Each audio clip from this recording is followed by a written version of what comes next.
മകളെയും ഭർത്താവിനെയും ജോലിക്കാരെ പോലെ ഔട്ട് ഹൗസിൽ താമസിപ്പിക്കേണ്ടി വന്നത് അച്ഛൻ്റെ മനസ്സിൽ വലിയ മുറിവുണ്ടാക്കിയിട്ടുണ്ടെന്ന് എനിക്കറിയാം. പക്ഷേ തൽക്കാലം അച്ഛൻ കുറച്ച് ക്ഷമിച്ചേ പറ്റൂ. സച്ചേട്ടനെ പറഞ്ഞ് സമ്മതിപ്പിക്കാൻ എനിക്ക് പറ്റും. പക്ഷേ നന്ദേട്ടൻ്റെയും സന്ദീപിൻ്റെയും കാര്യം അച്ഛൻ അറിയാവുന്നതല്ലേ. അത്ര പെട്ടെന്നൊന്നും അവരതിന് സമ്മതിക്കില്ല.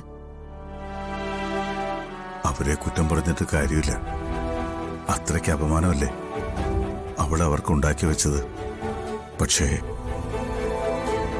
ഞാനൊരു അച്ഛനല്ലേ മോളെ, എനിക്കത് സഹിക്കാൻ പറ്റുന്നില്ല. അച്ഛൻ വിഷമിക്കണ്ട. ധനുഷിനെയും സ്നേഹയും ഈ വീടിനകത്തേക്ക് തിരിച്ചു കയറ്റേണ്ടത് എന്റെയും കൂടി ഉത്തരവാദിത്തം. പക്ഷേ കുറച്ചുകൂടി കാത്തിരിക്കണം. അല്ലെങ്കിൽ അച്ഛൻ അതിനുള്ള ധൈര്യം കാണിക്കണം. ഞാൻ എന്ത് ചെയ്യണമെന്നാ നീ പറയുന്നത്?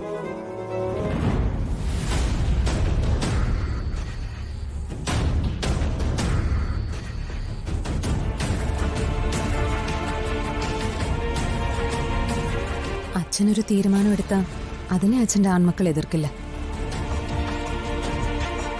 ഇഷ്ടക്കേട് പറയുമായിരിക്കും, പക്ഷെ അനുസരിക്കും. ധനുഷിന്റെയും സ്നേഹയുടെയും കാര്യത്തില് അങ്ങനെ ഒരു തീരുമാനം അച്ഛൻ്റെ ഭാഗത്തുനിന്ന് ഉണ്ടായാൽ മാത്രമേ അവരെ ഈ വീട്ടിലേക്ക് കൊണ്ടുവരാൻ പറ്റൂ. ഇല്ലെങ്കിൽ എന്നും അവർക്ക് ഔട്ട് ഹൗസിൽ തന്നെ ജീവിക്കേണ്ടി വരും. എന്ത് വേണമെന്ന് അച്ഛൻ ആലോചിച്ച് തീരുമാനിക്കേ. ഞാൻ അച്ഛൻ്റെ കൂടെ തന്നെയുണ്ട്.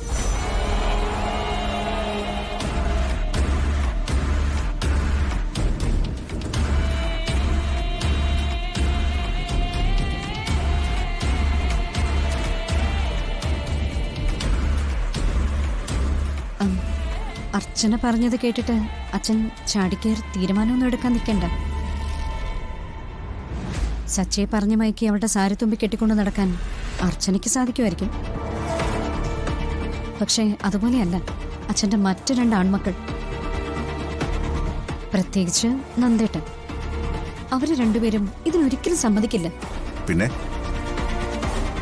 ജീവിതകാലം മുഴുവൻ എന്റെ മോൾ ഔട്ട് ഹൗസിൽ തന്നെ താമസിക്കണമെന്നാണോ നീ പറയുന്നത്? എനിക്ക് അങ്ങനെ ഒരു അഭിപ്രായമില്ല.